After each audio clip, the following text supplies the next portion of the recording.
Halo Sobat Nusantara, di video kali ini kita akan melanjutkan cerita sebelumnya yang berjudul Perempuan Menggendong Karung Berdarah di Rel Kereta. Dan sekarang kita akan masuk ke part ketiga. Selamat mendengarkan.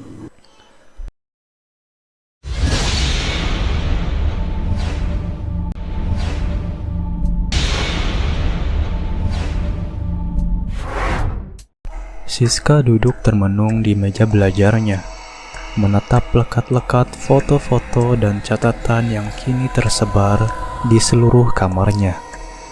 Mimpi-mimpi buruk, luka-luka aneh di tubuhnya, serta kemunculan sosok perempuan berjubah di cermin. Semua itu terasa semakin nyata, seperti bagian dari kehidupan sehari-harinya. Semakin Siska ketakutan, semakin kuat kehadiran entitas itu. Ia mulai menyadari, ketakutannya bukan hanya melemahkan dirinya sendiri, tapi juga memberi kekuatan pada makhluk itu. Ia membaca ulang catatan jurnalis tahun 70-an yang ditemukan di loteng. Di sana tertulis bahwa sosok perempuan dengan karung itu bukan sekadar arwah penasaran. Ia adalah entitas yang tumbuh dari trauma kolektif masyarakat, dari cerita yang diwariskan secara lisan, dan rasa takut yang dipelihara turun-temurun. Semakin banyak yang takut, semakin dia kuat, bisik Siska membaca bagian catatan yang nyaris pudar. Siska memutuskan untuk melawan balik dengan cara yang tak biasa. Menghapus ketakutan, ia menyusun rencana. Langkah pertama, ia mulai mengumpulkan warga untuk berbicara langsung, bukan hanya mendengar bisik-bisik soal perempuan karung. Ia mendatangi rumah-rumah, meyakinkan bahwa mereka harus tahu kebenaran yang selama ini disembunyikan. Beberapa warga menolak bicara, tapi ada pula yang mulai membuka mulut. Seorang nenek tua bahkan menunjukkan benda pusaka, sebuah cermin kecil berhias ukiran melati yang dipercaya bisa memantulkan wajah asli dari jiwa yang tersembunyi. Siska menerimanya dengan hormat. Ia percaya cermin itu akan berguna nantinya. Langkah kedua, ia memutuskan untuk menghentikan penyebaran cerita yang menakut-nakuti. Ia membuat catatan baru menceritakan apa yang sebenarnya terjadi, bahwa perempuan karung bukan makhluk sakti, melainkan entitas yang hidup dari cerita. Ia menyebarkan catatan itu ke warung, sekolah, bahkan menaruhnya di papan pengumuman masjid dan balai desa. Malam harinya, saat kabut mulai turun, Siska tidak tidur. Ia berdiri di rel yang sama seperti malam ritual. Kali ini ia membawa cermin melati dan liontin di lehernya yang semakin sering terasa hangat. Dari balik kabut, suara itu datang lagi. Tawa serak, seretan karung. Tapi kini Siska tidak gemetar. Ia berdiri tegak dan mengangkat cermin itu ke depan. Kabut bergoyang. Sosok perempuan itu muncul perlahan, namun langkahnya melambat ketika mendekat. Matanya kosong, atau tepatnya tempat di mana matanya seharusnya berada, menatap cermin yang memantulkan bayangan kabur. Namun di pantulan itu terlihat wajah asli perempuan itu, seorang wanita biasa dengan ekspresi kesepian dan luka mendalam. Siska menatap cermin, lalu perempuan itu, "Kau bukan legenda. Kau luka yang belum disembuhkan, dan aku akan hentikan ceritamu."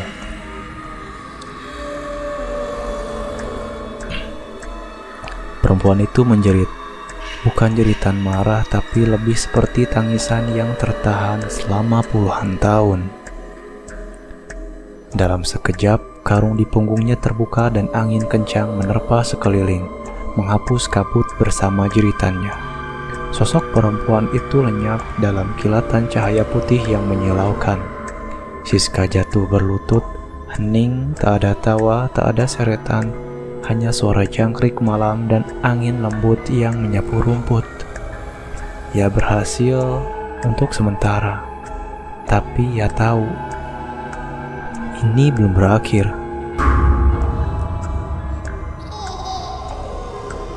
Setelah malam kabut itu, meski perempuan karung sempat menghilang, Siska tahu betul bahwa semuanya belum selesai. Ia masih bisa merasakan tatapan dari balik bayang-bayang malam. Dan setiap langkah di tanah dekat rel seolah memanggil kembali energi lama yang mengendap. Berbekal nama yang ia temukan di bagian akhir catatan jurnalis tua, Mbah Rondo, penjaga ilmu penutup jiwa.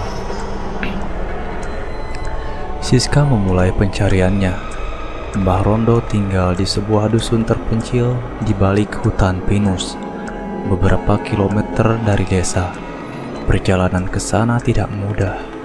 Jalan tanah yang licin dan mendaki membuat sepeda motornya hampir terjatuh 2 kali. Rumah Mbah Rondo berdiri sendiri di lereng kecil, dipagari bambu dan ditutupi tanaman rambat. Aroma menyan menyambut dari kejauhan, bercampur bau tanah basah dan rempah. Pintu rumah terbuat dari kayu tua yang mulai lapuk, namun tetap kokoh. Siska mengetuk perlahan. "Masuk saja, Nduk. Sudah kutunggu sejak semalam." Suara serak itu menyambut dari dalam. Siska masuk dengan hati-hati. Di dalam, ruangan hanya diterangi cahaya redup dari lampu minyak dan beberapa lilin. Dindingnya dipenuhi rajah dan kertas mantra. Di sudut, Mbah Rondo duduk di atas tikar pandan.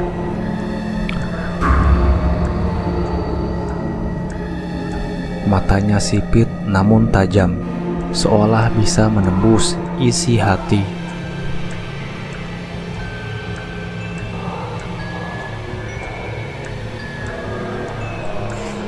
"Aku tahu apa yang kau bawa bersamamu. Bukan benda, tapi beban. Arwah itu belum pergi, ia hanya diam, menunggu kau lemah lagi," kata Mbah Rondo sambil menunjuk liontin yang tergantung di leher Siska. Siska menjelaskan semuanya, tentang penampakan, mimpi buruk, dan hilangnya Rina. Mbah Rondo mendengarkan tanpa menyela, sesekali memejamkan mata seperti mendengar suara lain. Dulu, perempuan itu manusia, tapi dendam menjadikannya roh pemangsa. Ia butuh cerita untuk hidup. Tapi lebih dari itu, ia butuh jiwa untuk bertahan. Kau telah melawan tapi belum menyegel, dan menyegel arwah seperti dia butuh tumbal. Siska membeku. Tumbal? Maksud Mbah? Tumbal bukan selalu darah, tapi pengorbanan besar, kadang nyawa, kadang jiwa. Kadang sesuatu yang paling kita cintai. Ia bangkit, mengambil kotak kayu kecil dan menyerahkannya kepada Siska. Di dalamnya ada serbuk hitam, seutas tali rambut, dan potongan kain merah yang sudah lapuk. "Ini bagian dari ritual pemisah. Nanti kau akan tahu kapan menggunakannya. Tapi hati-hati, jika gagal, dia akan semakin kuat dan saat itu bukan hanya kau yang dia bawa, bisa seluruh desa." Siska pulang dengan kepala penuh pertanyaan. Ia tahu ini bukan sekedar perjalanan horor lagi. Ini tentang keputusan dan siapa yang bersedia kehilangan paling besar. Kekacauan mulai merasuki desa sejak pagi buta, saat kabar menyebar bahwa seorang anak kecil yang bernama Bagas tidak kembali ke rumah setelah bermain. Ibunya, Mina, berteriak histeris di tengah jalanan desa, menggenggam sandal kecil yang ditemukan di dekat rel kereta. Siska berlari dari rumah begitu mendengar kabar itu. Jalanan desa dipenuhi warga yang panik. Beberapa pria mulai menggotong obor dan alat seadanya, bersiap menyisir hutan bambu di sisi rel. Tapi Siska tahu ini bukan lagi urusan mencari anak hilang biasa. Saat ia tiba di lokasi, hawa dingin menyergap lebih tajam dari biasanya. Kabut sudah mulai turun meski matahari masih tinggi. Di antara semak, ada karung goni besar tergeletak di sisi rel. Merah, basah, dan bau anyir yang menyengat. Beberapa warga menjerit, yang lain hanya mematung. "Jangan didekati," teriak Pak Darto, yang baru datang sambil menggandeng dua lelaki muda. "Kalau benar itu karungnya, jangan sampai kita membukanya sembarangan." Siska mendekat perlahan. Karung itu tampak masih bergerak, tapi ada salah satu warga nekat menyentuhnya dengan tongkat. Karung itu langsung berhenti, diam, hening mencengkram. Tempat itu seperti kematian baru saja lewat. "Ini sudah terlalu jauh," gumam Pak Lurah yang kemudian datang. "Kita harus evakuasi warga. Mulai malam ini, semua harus keluar dari desa." Malamnya, rumah-rumah mulai gelap. Banyak warga memilih pergi ke kota terdekat, menginap di rumah sanak saudaranya. Tapi Siska tidak pergi. Ia tahu ini bukan tentang lari, ini tentang menyelesaikan. Di kamarnya, ia membuka kembali kotak pemberian Mbah Rondo. Potongan kain merah kini terasa hangat di telapak tangannya. Serbuk hitam ia letakkan di mangkuk tanah liat. Ada yang berbisik di telinganya, tidak jelas, seperti suara dari dunia lain. Tapi Siska tahu malam ini bukan malam biasa. Ia menuliskan nama Bagas di kertas kecil dan meletakkannya di samping kain. "Kalau ini tumbal, biar aku tukar," bisiknya menahan gemetar. Perjanjian dengan kegelapan malam itu. Siska terjaga lebih lama dari biasanya. Lilin-lilin yang ia nyalakan di sekeliling kamar sudah setengah terbakar, menyisakan bayangan bergerak di dinding yang tampak seperti menari dalam diam. Hatinya gelisah, napasnya berat, dan lalu saat jam menunjuk tepat pukul 00 dini hari, angin dingin masuk melalui celah jendela yang seharusnya sudah terkunci. Cahaya lilin meredup tiba-tiba, udara menjadi pengap dan dari pojok ruangan muncul bayangan kabur, tinggi, berjubah kusam dengan karung lusuh tergenggam erat. Mata perempuan itu masih kosong, namun kini ada senyuman kecil di bibirnya, menyeramkan namun tenang. Ia tidak menyerang, ia hanya menawarkan. "Kau sudah sejauh ini, Siska." Suaranya seperti angin yang menggerus ranting kering. "Kau bisa menghentikan semuanya, tapi semua ada harga." Siska bergeming, "Apa yang kau inginkan?" Perempuan itu menurunkan karungnya. Dari dalam, suara tangis anak kecil terdengar samar. "Aku hanya ingin warisanku diteruskan. Kau bisa mengambil tempatku dan aku akan pergi. Atau kau pilih satu jiwa lain, satu saja." "Kau mau aku mengorbankan orang?" Siska menahan amarah dan ketakutannya sekaligus. "Itu bukan solusi, itu pembunuhan." "Kau tahu ini bukan tentang pembunuhan," balasnya tenang. "Ini tentang menjaga keseimbangan. Aku diikat oleh cerita, oleh ketakutan.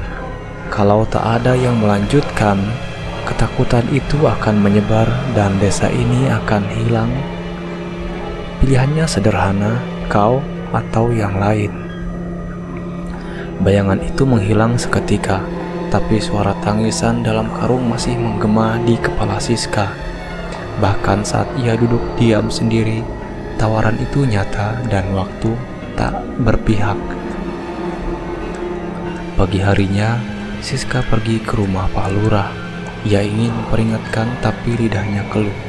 Bagaimana menjelaskan bahwa makhluk legana itu menawarkan perjanjian kelam?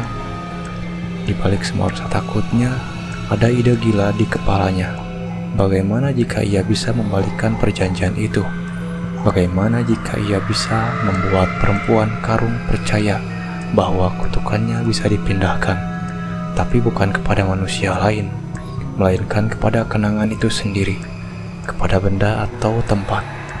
Namun, untuk itu Siska tahu ia harus masuk lebih dalam, menyatu dengan kegelapan itu, memahami kemarahan dan duka yang membentuk makhluk tersebut. Terima kasih untuk Sobat Nusantara yang sudah mendengarkan cerita ini dari awal sampai akhir, dan mohon maaf jika ada salah-salah kata. Jangan lupa untuk terus support kita dengan subscribe, like, comment, and share, dan nantikan cerita seru berikutnya.